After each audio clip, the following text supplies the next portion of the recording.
కొండలలో నెలకొన్న కోనేటి రాయడువాడు, కొండలంత వరములు గుప్పెడువాడు. కొండలలో నెలకొన్న కోనేటి రాయడువాడు.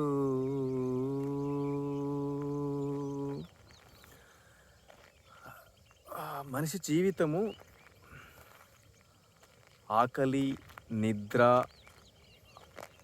ఆశలు, అవసరాలు, అలవాట్లు వీటి మధ్యలో వీటితోటే తిరుగుతుంది. పంచభూతాలు ఎలాగనో ఇవి కూడా సృష్టిలో పంచభూతాలు ఎట్లాగనో మానవుని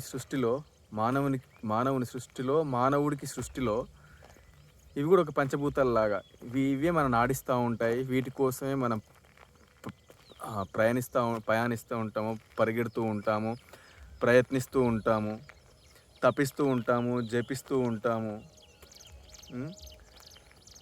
నిరంతరం వాటి కోసమే మన అడుగులు, వాటి కోసమే మన ఆలోచనలు. సో అలా ముందుకెళ్తున్న మన జీవితంలో చివరికి చూస్తే ఏముంటుంది? పుట్టే మట్టే పుట్టే చివరికి మట్టే, మధ్యలో ఏం వెలగబెట్టే. అంతే కదా. నానాటి బతుకులు నాటకము, నానాటి బతుకులు నాటకము, నటనడిమి బ్రతుకు అని ఇలా అన్నమయ్య ఎప్పుడో ప్రవచించాడు, ప్రకటించాడు. ఇంతకుముందుకు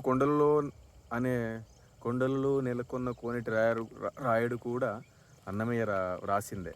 సో మనిషి జీవితము ఇంతే.